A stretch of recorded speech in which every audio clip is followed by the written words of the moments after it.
turn it around fast. We're going to become rich again. We're going to become great again. Nobody's going to tell us what to do. I'm working for you, and I'm working for you. I'm working for you folks. Why? You know why? Because we're going to do things that have never been done. We're going to win, win, win. We're going to win so much you're going to get sick and tired of it. And I'm going to say, I don't care. We're going to keep winning because we're going to make America great again. We're going to make it greater than ever before. My homeboys that get you pay you on a 30 turn. Finally, that has a story on my word. Undertaker card, triple black drop. Stomach full of money, hundreds I'm a purse. All the hood sluggers make a 50 million verse. Finally, that ain't that story on my word. Undertaker card, triple black drop. Stomach full of money, hundreds I'm a purse. All the hood sluggers make a 50 million verse. We might be making America great again, but I don't know if we can make 651 Sports any greater. What's shaking, sports fans? And welcome to another episode of 651 Sports. Your co-host, the Slim Reaper, a.k.a. Ethan Darby. Swaggy B, also known as the Blake Evensen, in the house, joining Mr. Slim Reaper. Today, absolute dynamite of an episode. Talking about childhood obesity, talking with some absolute beauties, Bola Bor, Rick Spielman, just unbelievable. We will be discussing childhood obesity in our community and the state. In the state of Minnesota, 27% of our youth are obese, and in Washington County, 11.8%. But not only that, Minnesota's youth obesity and childhood rates have increased by 5% in the last decade, causing an absolute horrific problem across the county. With our first special guest on 651 Sports, we have head football coach of the Stillwater Ponies, Bola Bor. Thank you for being here, Coach. Thanks for having me. All right, Blake. Okay, this first question to start it off. Being a high school head football coach in Minnesota, Class 6A, how do you feel that you can use your power, within your players or even outside, influencing being healthy, active lifestyles, out of season, in season, just overall in the high school as it? Yes, youth sports are as important as anything to get kids out of their bedrooms, out of their basements, outside, or just experiencing sports with other people and developing some of those active lifestyles. It's not much of a mystery anymore that kids are spending way too much time playing video games. They're spending too much time not getting involved in youth sports at a pretty young age, and so football's as good as it gets for trying to cast a very large net and bring in as many kids as you possibly can. It's good for the big kids that aren't going to have as much opportunity to maybe make the basketball team or skate on the ice. It's good for the smaller kids that can find their way into the defensive secondary or wide receiver position. And it's got everybody else in between. But what's even more important about football is that everybody there's something for everybody. You don't have to be on the A team. You don't have to be someone that is the best player growing up all the way through. You really don't even have to play football until you join. There's been many kids that we've gone out and told we want them to be a part of our program, and they're a senior in high school. So football extends itself to a lot of different kids, and more than anything else, though, it's those healthy habits that if you play football, we encourage and to a degree expect people to spend time participating in our strength and conditioning programs. They're working on their various conditioning, plyometrics, their sprinting, a lot of different things that hopefully they'll continue to want to do when their playing days are over. Yeah. With nutrition and dieting, do you have any suggestions than what you'd use your players, or what you would suggest children or high schoolers to be more healthy and be more fit? Yeah, we are fortunate that we have a nice cooperation with Lakeview Hospital and a program that's called Power Up. in Stillwater that is accessible to all of our students throughout the school district. And we put on a little in-service once a summer, sometimes in the winter as well, where our players get to meet with the head nutritionist, and they work together to gain weight in a healthy way, which is usually what kids want to do when they're in football. Yeah. Or if there's a kid that is overweight, or body composition isn't what they're looking for, how to go about transforming themselves. And so what's cool is she's willing to work with those kids on a regular basis and in an individual situation, because it's not always a one size fits all. But from my perspective, what I've learned in her doing these in-services with our guys over the years is that oftentimes mom and dad make what mom and dad want or need. Yes. And more often than not, as I close in on being 40 years old, you realize that as you get older, you can't just eat whatever you want. But some of those meals that are geared towards maybe keeping pounds off from mom or dad are creating deficiencies in the diet for a very active, healthy athlete. So our little power up for Ponies athletics or Ponies football playbook has hopefully encouraged kids to have that conversation with their parents that what you're eating maybe isn't the best thing for me. How can we make sure that I have the right intake of carbohydrates, which a lot of adults like to avoid, and not just be so concerned about protein. There's a healthy way to gain weight, and there are certain things that have to happen in order to gain weight, and so that's what we're trying to help kids with. And as we talked about earlier, you said how after their playing days are over, I think that's another great program that people can look towards and use to as they get older. Yeah, right. You won't be able to eat the same way when you go from football in the fall to hockey in the winter to lacrosse in the spring, or some variation of that. You're burning up a lot of calories, so you can't just keep eating and doing whatever you want to do. At some point, you're going to have to make some decisions at the dinner table, or you're going to have to make some decisions about how active you're going to continue to be. Back, one last question towards the football team. How I know we do stuff with the Pony Youth Camp and just getting youth involved. Do you think you see a positive impact every year and more youth, because the obesity rates are growing in our area? Do you see with the youth camp those numbers growing, declining, or? Yeah, I guess I don't have enough of a lens with all of the elementary students that we have, and I don't have any numbers to back it up, but I feel like the Stillwater community is probably a little more fortunate that childhood obesity isn't hitting us, maybe as it is in some other parts of our country. But that said,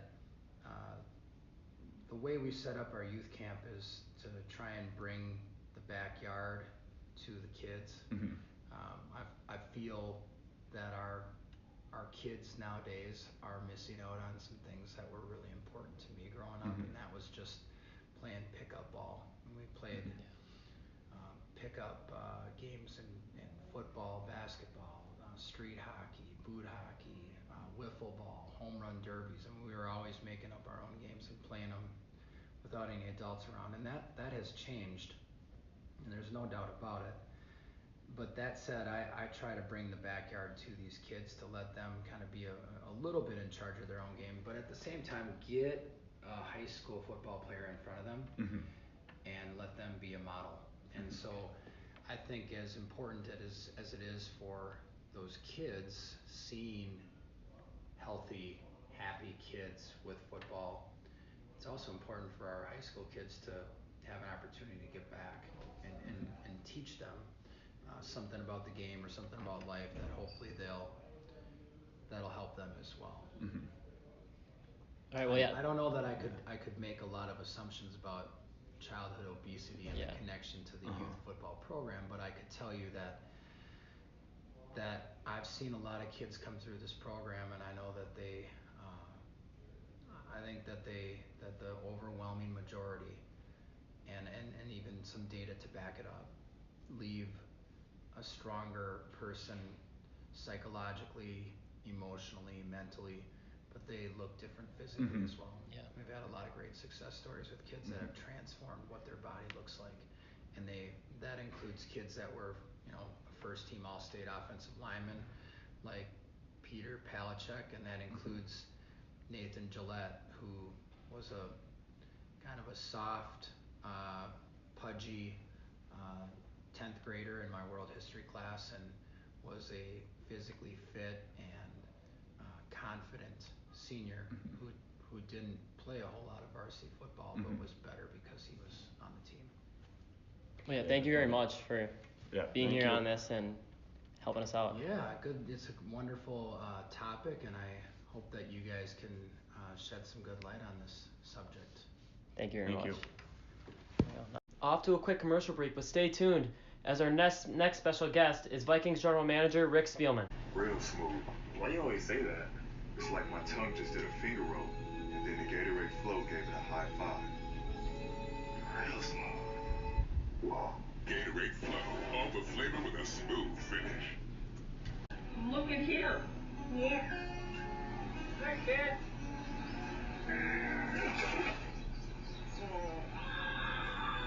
Oh, that's not good. Got milk. Second special guest on 651 Sports, we have Vikings General Manager Rick Spielman. Mr. Spielman, thank you for being here. Thanks for having me on. So first question. Wow, you guys got little recorder things and everything on. Yeah. This was their second option. He said, besides the microphone, he's like, use this thing. So as this is the 10th year the NFL is doing the Play 60, how have you seen kind of how not only has it impacted the community, but maybe even affected your players, having them work with the community, or just overall, how does it change the culture a little bit around the team? I think the biggest thing is it starts all the way up at the league office with the commissioner. And when we get together for our ownership meetings in the spring, one of the initiatives is the Play 60 and being active involved in the community. So each team kind of puts programs together in their community and on how not only you can continue to grow the game of football, but also how you can teach health, nutrition. Yeah. And I think when our guys and the programs we run a lot of clinics, a lot of NFL experiences where it gets kids an opportunity to get out and to get exercise, but in the meantime, learn, lessons about that and what that means to your lifestyle, whether you're going to be an NFL player or not. That's not the important part. The important part is getting out and being active. And when you can see guys that are pretty physically fit that play at this level, that are probably the elite athletes, and they're giving that message, not the message that, hey, we need you to be an NFL player. It's we need you to be active because this is going to make you a better person, more productive person in life. Okay. So can you, for like our people that don't know, like about the Walter Payton Man of the Year award, what does that mean to the Vikings into like the NFL, into like you? Well, that's Kyle Rudolph was our Man of the Year, and usually that is a very prestigious award because they are not only doing things great within the organization on how they play on the field, but fitting into our culture and what we've established on what this organization represents in the building, but now taking it a step further, and you're not only representing your name out there, but the guys that get that award know how blessed they are to be in the position they are, not only athletically to do what they do for a living, but financially as well. So to be able to go out and give back to the community on areas that may be less fortunate, or people that are less fortunate, to share some of the rewards and benefits they got coming up through is a huge part of it. Yeah. And with growing the game, you think now with concussion and kind of fear of concussion rising, and parents are maybe cautious sending their kid, do you think schools or communities are making the right move, pushing flag football back and starting tackle later, or do you think that's taken away? Or I think there's a lot of different ways that you can approach it. I know the concussions in the NFL probably are more high profile than concussions, because there are concussions in other sports and some more significant than in the NFL, but because it's the NFL and because it's football and because it's a physical game. But I think how the NFL has evolved, and we continue to evolve on player safety. This year is the first time that we banned 6 different style of helmets that players can no longer wear because of the risk of concussion. We are making rule changes every year to make the game safer, and they talk about taking the head out of the game. You can still play a physical style football, but you don't have to use your head as a weapon.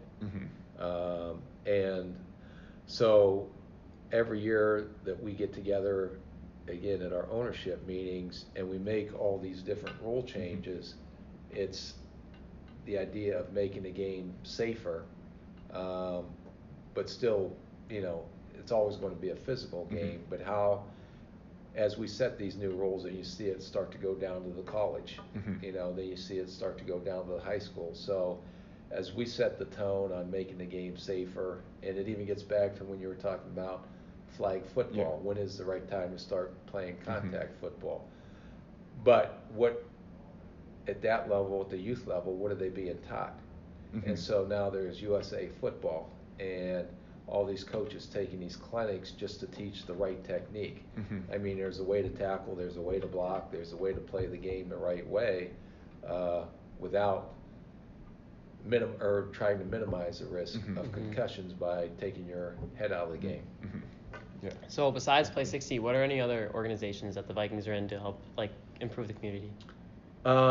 You mean non-football? Non-football. Oh boy. We have a whole social impact area of the Vikings. So they do, we got a new called the Vikings Foundation. It used to be the Vikings Children's Fund. And it goes, all the donations that we make to, we've done a couple of AstroTurf fields at maybe less privileged school districts, donating equipment, but safe equipment, not just to, we have a Vikings Children's or a Foundation golf outing. So that's coming up here in June, and all those funds go out to distribute it to different charity groups. We have a community service day coming up in 2 weeks, where we'll go out. In the past, we've built playgrounds every year where all the players and all the coaches go out to these different elementary schools. This year we're taking a different approach, and we're going to teach a little bit about Play 60, but also we're going to 3 different schools this year. So there's, we're involved in the Minnesota Football Foundation, where we have the big banquet at the end of the year to recognize, all different levels of football to give out awards. So there's a lot of different things, and it's a pretty much full-time job with a full-time staff that is trying to create a lot of different opportunities. And we're fortunate enough to be in the business that we're in, but a number one goal from our ownership is to how do we give back to the community. Even with this brand new facility here, and we're going to have youth football clinics, youth soccer clinics. We're going to have Friday night lights in here this year. So there's a lot of things that we want to, that we'll end up sharing or trying different ways or to give back to the community. Just to wrap it up, obviously the main goal here is to win and be an established program in the NFL, but when you leave here, what would you say you'd want your legacy to be as to making an impact in the community and changing the players, bettering them, obviously as football players, but also as men, and just I think it gets back to, the culture in the building. because that's where it all starts. Yeah. We have a beautiful new stadium. We have a beautiful new practice facility here, but those are just building. It's the people that you bring into your culture that actually makes the culture. The number one goal is always going to say you won a Super Bowl. That's why you're in the business. Yeah. But also, we're very selective on trying to do the due diligence of trying to bring in the right people, not only on the football side, but on the business side as well. And people, I tell the players this, even with the social media accounts, and I don't know this is one, but I kill them on, not only what you're putting out there on social media, okay, is it benefiting to help anyone out there, but the name on your jersey, on the back of your jersey, is representing you. And then on that social media platform, you're also representing the Minnesota Vikings. And what are you doing to set your legacy? So we can get a bunch of people in here that are good people that care not only about being good football players and helping us win games, but also how that they're going to give back. Yeah. Well, yeah. Thank you for having us at this super nice practice facility and taking some time out of your busy day. That's it? Yeah, that's it. Yeah, that's short. Very good. You got. Wowza! That concludes another dynamite epi of 651 Sports with the 651 crew, Swaggy B, and the Slim Reaper. Roger that, Swags. Thanks for tuning in. I hope y'all learned something. And a special shout out goes out to our sponsors, Gatorade, Got Milk, and Forever Barnwood. Peace out, A-Town.